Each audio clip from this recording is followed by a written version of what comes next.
Netanyahu सुन लो, एक एक बच्चे के खून का बदला तुमसे लेंगे इंशाअल्लाह। एक एक बच्चे के खून का बदला तुमसे ये उम्मत लेगी इंशाअल्लाह। हम इसको भूलेंगे नहीं और याद भी रखेंगे, इंतकाम भी लेंगे इंशाअल्लाह ताला।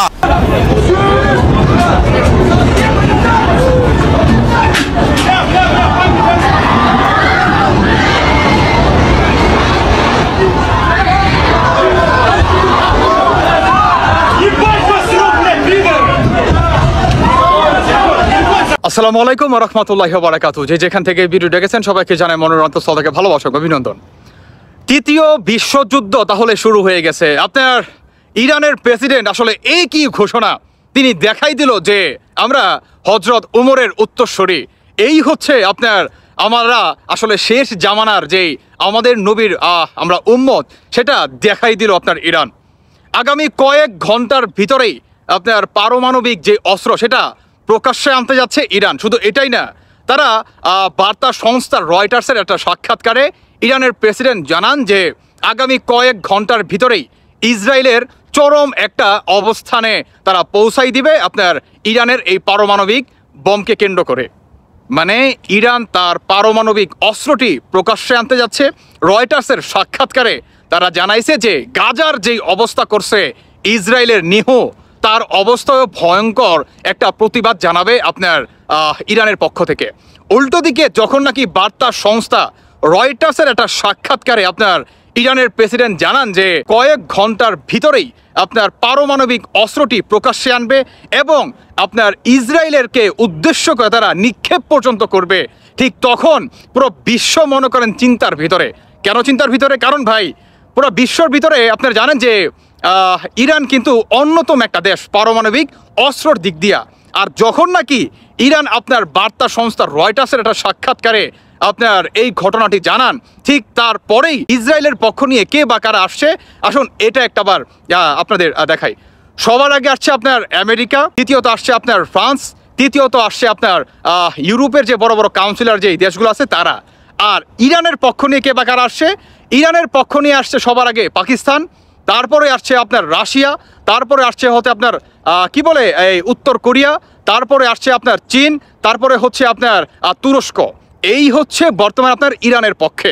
উল্টো দিকে পুরো বিশ্বকে তাক লাগিয়ে আপনার সমস্ত যেই দেশগুলোর নাম বললাম যারা নাকি ইরানের পক্ষে নিয়ে আপনার লড়াই করবে ইসরায়েলের বিপক্ষে, তারা সবাই আপনার শক্ত একটি অবস্থান নিতে যাচ্ছে।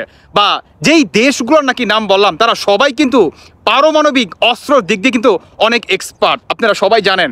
তো সবাই বর্তমান যার যার বা নিজ দেশের যেই পারমাণবিক আপনার অস্ত্রগুলো আছে বা যে ফাইটার জেটগুলো আছে তারা সবাই সমস্ত কিছু প্রস্তুত করে রাইখা দিছে আপনার পুরা আপনার ইসরায়েলের মুখোমুখি করে।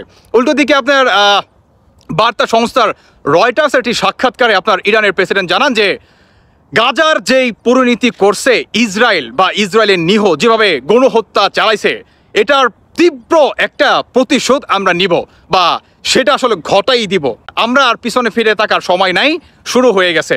দেখেন ভাই, যদি আপনার আমেরিকা আগায় আসে কিংবা ইউরোপের বড় বড় কাউন্সিলরগুলা ইসরায়েলের হয়ে আগায়, আর মিডল ইস্টের যে নামগুলো বললাম যে রাশিয়া, তারপর হচ্ছে আপনার উত্তর কোরিয়া, পাকিস্তান, তুরস্ক, তারপর হচ্ছে আপনার চীন, এরা যদি আগায় আসে আপনার এর ভিতরে তো ইরান তো আছেই, মানে সবাই ইরানের হয়ে লড়বে। আপনার পুরো পৃথিবীর বুকে তৃতীয় বিশ্বযুদ্ধ মনে করেন অলমোস্ট শুরু হয়ে গেছে। আপনারা ভাববেন না যে সবাই শান্তিতে থাকবেন, তবে এটা বাস্তব যে আমরা মুসলমান গাজার উপরে যে পরিমাণ হামলা চালাইছে এই ইসরায়েলের ইহুদি বাহিনীরা, এটার প্রতিশোধ তো জানাতে হবে বা এটার প্রতিবাদ তো করতেই হবে। ইরানের প্রেসিডেন্ট বা ইরানের বুকে সর্বোচ্চ ক্ষমতাবান তিনি জানান যে গাজার বুকে যে অবস্থা করছে ইসরায়েল, এটা আমরা আর কোনো বসে আপনার মিউচুয়াল করার সময় নাই, এখন সময় আসছে আপনার প্রতিবাদ করার। তীব্র একটি প্রতিবাদ তিনি জানান বার্তা সংস্থার রয়টার্সের সাক্ষাৎকারে যে আমাদের কে যেই বাজারা সহায়তা করতেছে, আমাদের কাছে যার যত পারমাণবিক অস্ত্র আছে সবাই আমরা প্রকাশ্যে আনবো, ইসরায়েলকে আপনার চরম একটা শিক্ষা দিব। উল্টো দিকে আপনার ইসরায়েলের যেই নিহ আছে বা আপনার যে বিমানবন্দর আছে সমস্ত কিছু উড়াই দিছে, আপনারা ইতিমধ্যে সবাই দেখছেন। সমস্ত কিছু উড়াই দিছে। ইতিমধ্যে আপনার ইসরায়েলের উনিও কয়েকবার মাটির গর্তে পর্যন্ত ঢুকছে বাঁচার জন্য, কিন্তু বাঁচতে পারবে কিনা শেষ পর্যন্ত সেটাও কিন্তু দেখার বিষয়। কারণ গাজার যে অবস্থা করছে এটার পাল্টা একটা জবাব তো দিতেই হবে, তাই না? কারণ পুরো মুসলিম বিশ্বকে বর্তমান এই ইহুদিরা আপনার দাওয়ায় রাখার একটা চেষ্টা কিন্তু চালাচ্ছে। আর উল্টো দিকে যখন নাকি আপনার কি বলে এই ইহুদিদের পক্ষ নিয়ে আপনার আমেরিকা, ফ্রান্স বা ইউরোপের বড় বড় কাউন্সিলরগুলো সবাই একত্র হচ্ছে, আর উল্টো দিকে ইরানের পক্ষ নিয়েও আপনার রাশিয়া, চীন, আপনার যে বাজার আপনার নামগুলো বললাম, সবাই একত্র হয়ে যার যত আপনার পারমাণবিক অস্ত্র আছে, ফাইটার জেট আছে, আপনার বড় বড় যেই অস্ত্রগুলো আছে বা যেই যুদ্ধক্ষেত্রে যেগুলো প্রয়োজন, সমস্ত কিছু সবাই একত্র করে আপনার হামলা করার জন্য অলমোস্ট প্রস্তুতি নিয়ে ফেলেছে আপনার ইরানের পক্ষ নিয়ে ইসরায়েলকে উদ্দেশ্য করে। দেখা যাক কি হয়। আসলে শুরু হয়ে গেছে বিশ্বযুদ্ধ, পৃথিবীর তৃতীয় বিশ্বযুদ্ধ শুরু হয়ে গেছে।